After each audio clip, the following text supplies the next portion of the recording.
Chives is another crop which is in great demand in Germany. You can have 5 to 6 cuttings, and you have to grow in the greenhouse, and you have to ship it within about 6 hours of harvesting, and it gives you a very good return.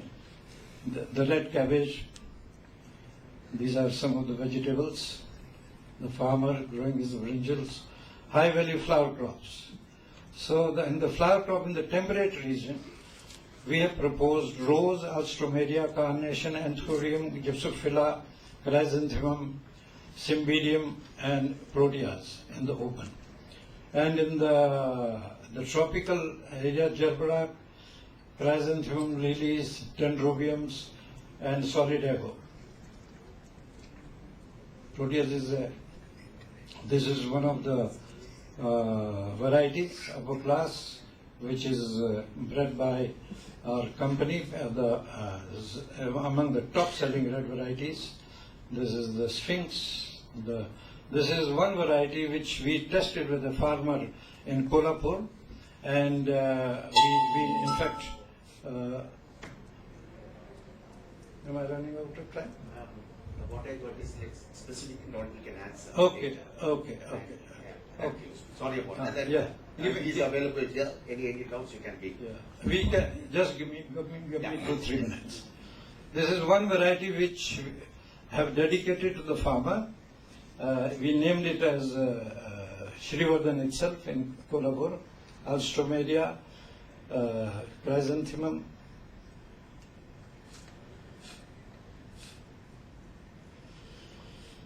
So it is proposed to set up 2 demonstration training commercially relevant research. This is what I wanted to.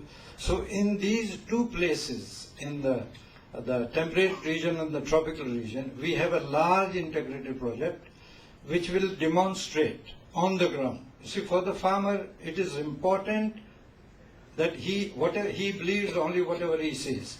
So you demonstrate what is possible.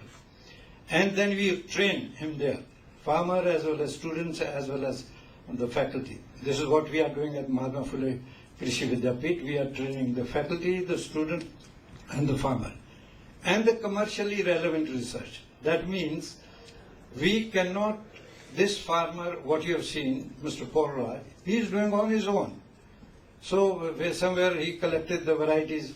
So you should do it at a proper place, then identify the crops which are good, and then recommend and train, give the planting material and train the farmers. So then you integrate the whole thing, and ultimately he grows these particular crops in a catchment area of this central facility and is marketed under common brand. See, the small farmer is the problem is we have a very small farmer. He needs to organize. What we'll do, yeah. We'll have a separate session on that. Okay. Thank you very much. And thanks a lot, Mr. Jovan. Yeah, actually, the Kerala, let us have a brand, safe to eat vegetables, and green Kerala. That product will sell not only in Kerala, neighboring states, metros, and you can find export also. And high value products like strawberries, lettuce. I got a friend from Japan. He produces lettuce in a container. Plant factory. He's here, and one of these days we can talk to him. And herbs, a huge opportunity for growing herbs in Kerala. Not only for we eat all exotic food, Chinese, Thai, and all that requires a lot of herbs. It's all being imported now. That can be grown here, and farmer can have good value. Thank you. Thank you so much, Mr. D.C. Chauhan. Introducing the next speaker of the session, Mr. Alex Thomas, the Managing Director, Tierra Food. Mr. Alex Thomas is a successful entrepreneur with about 30 years of experience and credible track record of building business both in services and manufacturing sector. Alex takes keen interest in the fields of strategic management, systems development, and human resource development. He started his entrepreneurship career with a rubber plantation in northern Kerala in the year 1982 and later started the distribution of building materials. He co-founded Neptune Ready Mix Concrete Private Limited, the first ready-mix concrete company in Kerala in 2003. He is a charter member of TAI Kerala and State Council member of CII Kerala. He led Urban Kerala Mission and Infrastructure Task Force of CII, which transformed the original concept of a bus terminal to be opened in Cochin to a mobility hub. If I could request you to please take over. Alex, from plantation to cement mixing to food processing. So you can imagine, he must have, not that he has just accidentally landed up in food processing. He would have done a lot of market survey. So he sold this company, you can hear to me. But what I'm trying to say, that the importance of food processing in Kerala. Next. Yeah, thank you, Sudha, for the nice introduction. Respected gentlemen, on the dais and off the dais. I would like to share my entrepreneurial journey with you, and also I would like to share my experience in starting this food processing venture, which I started very recently. I always wanted to be an entrepreneur during my studies and all, but being from an agricultural family, my opportunities were very limited. So the only thing I could do at that time was to start a rubber plantation, because my father and elder brothers were all working in a banks and all, and also we didn't have any business background. But after venturing into rubber plantation, as people who know rubber plantation, they know that after initial period, you need not do much for a rubber. So after 2-3 years, I got bored. Then I was thinking about starting a new business.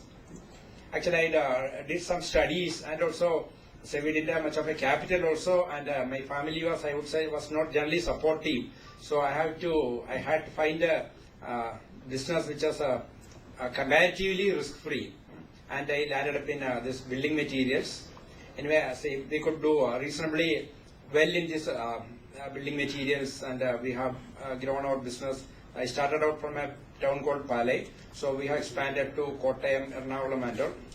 But during the course of the time, actually I was looking for new opportunities as well. And also our customers, we have learned a lot of things from the customers also. And see, I found that in Kerala, in many other places I have been traveling, I have seen ready-mix concrete. But I found that Kerala was not having a ready-mix concrete companies. Then I learned that people were afraid of laborers and all. But as C&F agent for L&T Cement, we have been handling laborers, and I could sense that there was a change in the attitude of the laborers. Earlier they were all very militant. They had nothing to lose but their chains and all. But after my interaction with them, I found that there was a change in their attitude, and we could manage them if we do it properly. So I co-founded Neptune along with one of my friends. That was our first ready-mix concrete company in Cochin. And we could scale up the business. We put up more number of plants, and we have been expanding. And also I would say that even we started in around 2003 period. Even at that time also we have never paid a single payas no kuguli. Generally concrete is being taken to the site and if being pumped. Otherwise laborers would be unloading cement and other materials. They were demanding that. But because of the law brought in by the government at that time for preventing the unlawful activities of labor headload workers, we could utilize that, and I would say generally police and other authorities were supportive also. So we could scale up the business, and then we have been doing reasonably well. Then this company called RDC Concrete, which is owned by a private equity fund called India Valley Fund. They came looking for us because they heard that there's a company in Cochin which is doing not very bad. So they have given an offer to acquire 49% of the shares in this company. But I told them, you take 100% shares and you give me a small percentage of share in your company. So that was a share swapping arrangement. I think it was one of the first private equity. There were a few deals must have happened prior to that, but it was one of the early ones happening in Kerala. And it was a good exposure for us also, because I was given a high responsibility of managing their South Indian operations, and also see we were good in operations, whereas these companies brought in goods systems and processes, compliances and all, and monthly MIS, all those good systems they brought in. So together, with the support of RDC, Neptune has grown, and it was an opportunity for my team members also. Many of them got opportunity at this national level in the company. Normally, when a company acquires a large company acquires a small company, actually they will come and sit in this company. In our case, what has happened is that we went and sat in their offices. So it was an opportunity for my team members also. So I feel selling need not always be a losing proposition. And I continued there as a professional CEO for another 4 years. But meanwhile, I was thinking that with my experience as an entrepreneur and as a professional, and also I had experience with raising funds and all, I was thinking about new opportunities. I was on the lookout, and then a small write-up in Dhanam, I have seen a small write-up in Dhanam about opportunity of branding banana and cassava chips. There is not much information in that except for the idea, and they have given the name of the equipment manufacturers who are manufacturing equipment which are used by Lay's companies like Lay's, Bingo and all. But same equipment can be used to make banana and cassava chips. So I got in touch with them, and then we started a process of understanding the business, because I didn't have any background in food, and also generally I would say that I don't like snack food also. So I haven't even been eating snack food. But in the course of this, actually, I came to know that there is a course in Ohio State University in USA for a snack food company. I attended that, and as a part of the course, they took us to a few factories there. Then I got a chance to visit all the large supermarkets and all. I could see what is happening there. And also in the course of the journey, I visited Colombia in Latin America, where they were having a similar company. Actually, there was a company existed in Kerala also, but normally no one would allow competitors to visit their facility. So I had to travel all the way to Colombia to see a factory, and halfway across the world. And then there actually I could see there are banana plantations. Here we are handling any vegetable without, I would say, without any respect or due care or anything. There I could see that they are handling bananas or whatever produced with so much care. It is not even touching the ground. From their plantation to the table, I don't think it is ever touching the ground. So that was a good learning for me in handling raw material in this new company. Then I stepped down as a CEO of Neptune, but I am continuing there as a director there. But there were many obstacles also, which normally everybody would be experiencing. There were many people were saying that in our traditional snacks are not liked by new generation. Then the snack food industry is very competitive. Large companies like Lay's and Bingo already and Parlays were already established. And trade, you may have to give credit and you would not get your money back. Then even laborers, though I've been handling, we were having about 350 employees in Neptune, and we didn't have any union or anything, because we were talking to the employees directly. So they were also our team members. But many people give these reasons. Then there was a similar industry in Cochin which was not doing well at that time. So all these were areas of concern for me. But I was convinced that in Kerala you have a favorable climate for starting business with the right intent. Only that you need to understand the socio-political environment of Kerala. In Kerala, the community will be very much seeing what you are doing. So very transparent and ethical company which is catering the needs of the community and also taking the interest of all the stakeholders. So it is having a future in Kerala. That was my feeling. So I prepared a business plan with the help of good consultants. Then I went looking for funds. KSIDC actually they immediately accepted our proposal. There were some people there, but their MD felt that there's a good opportunity for branding our ethnic snacks also. So they supported us. Then actually initially I thought whatever money I was having with me will be that will be enough to start this project. But when I prepared the business plan, I found that I need more money. Then I was looking for investors, but I was not looking for partners, because if you are having partners, then later on you will be having issues. So I wanted investors who trust me, but at the same time who can add value. So I approached people like Mr. Joseph Chittalapalli, CJ George and others. And I would say I didn't have much of a difficulty in raising the fund also. And not only that, these legendary people, they have added a lot of value and good name to my company also. So all those came handy at a later stage when we are looking for distributors and all. Then deciding on the location, actually I approached Kinfra MD sitting in front of me here. So he immediately told me there's a place in Kinfra Food Park in Pathanamthitta. We visited that place and we found that there's a very good location for our company, because there's enough raw material available in and around that area. And there were also, manpower was also not an issue in that area, because generally there was not much of an industry there. So we could, and also Kinfra was giving a lot of support. And infrastructure, everything was available there. So we could start construction without much of an issue. And then finally we did some market research also, but that was a main thing. Sorry, I will rush through. Then recruiting talent, then hiring competent consultants. Machinery I have already identified. Then we ensured that whatever we are doing, we complied with all the rules and regulations applicable to this business. And I would say with pride that we have not paid a single pious bribe. And in Kerala, generally I feel that we have rule of law here, and we can get things done without much of an issue. And that's how we created this twin brands, Capo and Banano. With the support of a good team, we could design good packaging design and pricing points.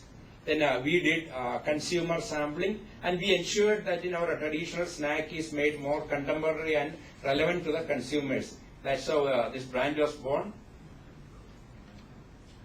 Then we got support from government agencies like CTCRI, the Central Tubercle Research in identifying varieties, and also in hand-holding farmers to cultivate and to give good practices, to share best practices with them. So all these things are required to come out with a good product. Then we set up a state-of-the-art manufacturing facility with a good for quality control and all those issues, research and quality control. Then identified good flavor and oil suppliers, because oil is a key ingredient in any fried product, and we need to ensure that we are a trans fat free product, because all the people are now concerned about their health even though they are eating snack. So all these things we identified. We are using triple refined pamelain so that, for our product, even though we are paying a premium for that. And then we are sourcing our raw material directly. Most of the raw material is sourced directly from the farmers, and we are paying money directly into their bank account. Actually, we are paying a premium to the farmers also, because we want to ensure that they continue with their farming practices, their farming, so that this raw material is available for us. And then we could come out with a good sales and distribution strategy. I would say that has helped us in launching the product across Kerala. Now we are available in around 20,000 outlets. And we have a good team supporting, good team of consultants and our own team in reaching this product to the customers. And we could do a good launching. And this is how we are building a consumer connect. We did a good pre and post-launch PR campaign, and we have a good website, and we ensured that we are not doing any flashy launch or anything with the celebrities or anything. That we have not done, because we found that what we require is activities at the ground level, and an honest approach to target customers with sampling and all. And we utilized all the opportunities to do sampling. I am sure that many of you must have seen our product in the bag given by TIE. So we are using every opportunity to give samples to the people so that they would like. And then a good point of sales materials. We ensure that our retailers are having all these good point of sale materials. And concluding, I would say that we could brand our ethnic snacks, and there is a lot of opportunity in branding ethnic snacks. and we are providing support to our local community. They are supporting us agricultural products, and we are taking our services like transporting, accommodation, food, everything from the local community. So they are also supportive, and we have a good team of our employees, our distributors, retailers supporting us, and our investors also. So that's how Kiara has come into being. Say, I am sure that and I am sure that you will all try our products, and you will continue to buy our products. Yeah. Thank you very much. Thank you. Thank you, Alex. Success story. No labor problem, no labor union, no bribe. The product is launched, 20,000 distribution network. Excellent. Anybody is interested to know more about his story, Ty will be only happy to organize a workshop. You are all welcome for that. The feedback I would like to know. Because Ty intends to get such large number of food processing people, ventures in Kerala. Thank you so much. That was Mr. Alex Thomas, the Managing Director, Cheera Food. Moving on to the next, perhaps the last and final speaker for this particular session, Dr. Viju Jacob from Synthite Group. Dr. Viju Jacob is the full-time director of Synthite Industries Limited, the global leader in spice, oleoresins, and other plant-derived natural products solutions. Synthite's modern plants and equipment, precision instruments, and passionate people ensure value delivery and are the strength behind this $70 million company, contributing to over 50% of exports of spice oleoresins from India. Dr. Jacob is also the director of Herbal Isolates Private Limited, Synthite Experts Private Limited, and Synthite Properties and Investments Limited. With these initiatives, the company has today joint venture partnership with Aramco UK, a leading sweet and confectionery flavor manufacturer. Dr. Jacob has a PhD in business management with special relevance to essence of spices from Colombo University in 2007. He served as Vice Chairman of Spices Board during the year 2010-2011. In 2012, he was selected to receive Udyog Ratan Award instituted by Institute of Economic Studies, Delhi, for outstanding performance in the field of industrial development in the country. A man of letters, Dr. Jacob is a perfect example of a leader who leads from the front.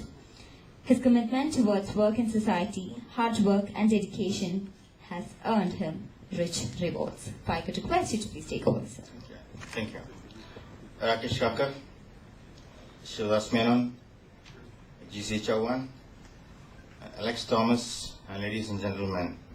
Today I am standing before you and representing Synthite Industrial Chemicals Limited, because earlier it started by my father, C.B. Jacob, in 1970.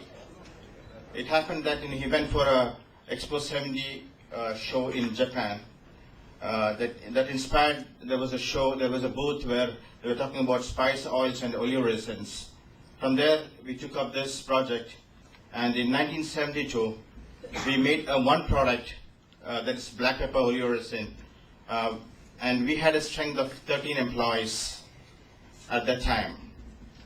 The turnover was about 36,000 rupees, and only one customer during that time. And we exported quantity was about 18 kilos. And further on, from there we started producing more products like ginger extract, turmeric, and celery, and nutmeg, and further on all the spices. Today we have about 500 varieties of extracts with us in our kitty. And in 1984 we floated another company called Herbal Isolates as Mr. Narayan Philip as the managing director of the company, and we started processing essential oil and for supporting Synthite for distillation of essential oils.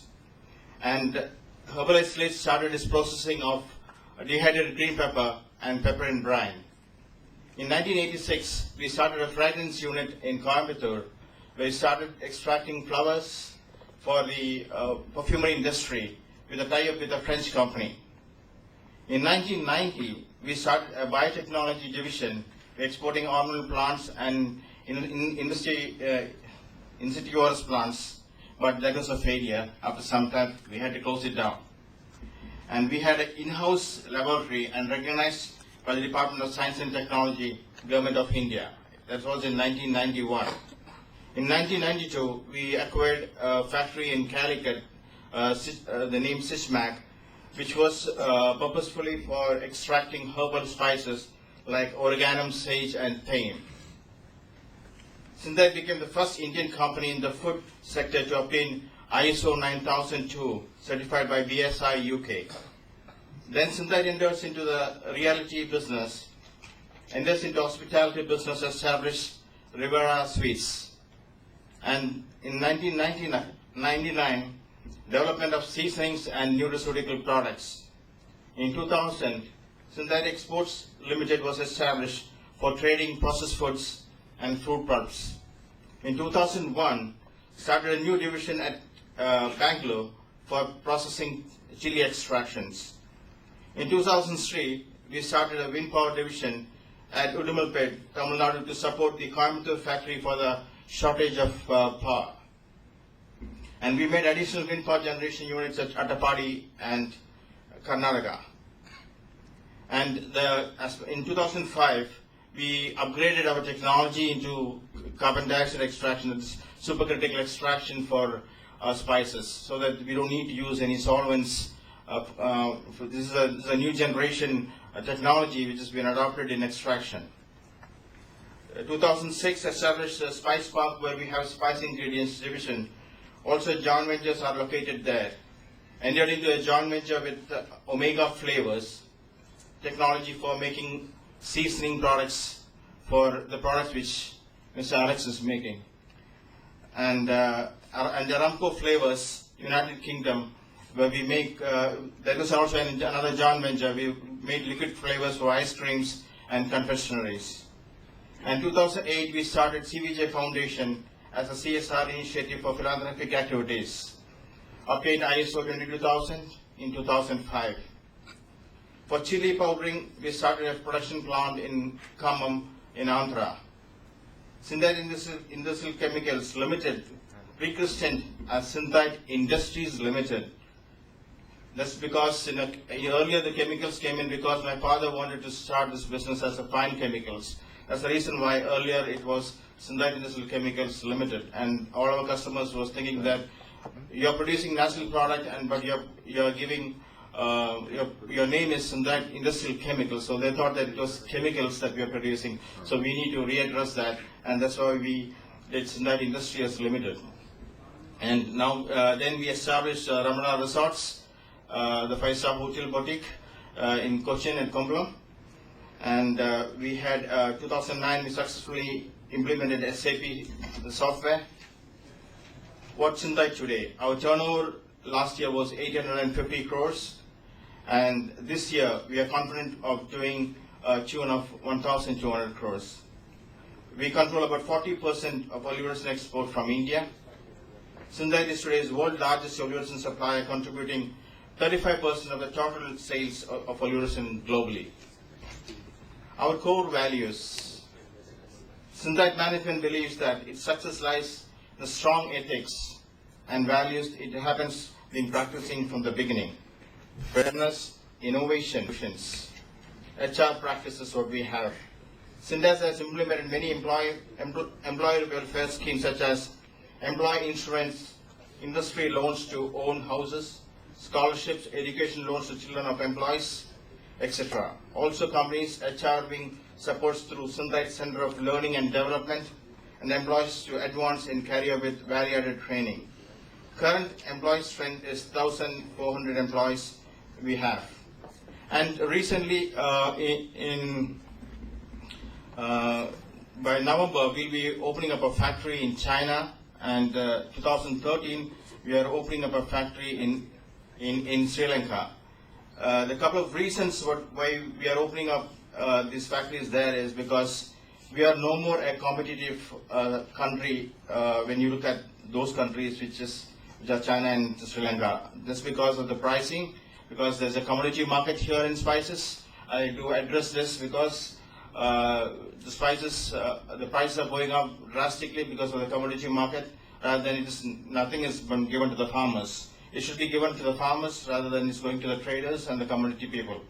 So I do address this specifically because because of these kind of things. And second point is that, in spices basically there are a lot of pesticides issues are there. So today the EU and FDA regulations, they are very stringent on these quality parameters. So we have to address those parameters where we get much better quality products from other countries. So we are switching on a little bit of our production to China and Sri Lanka. And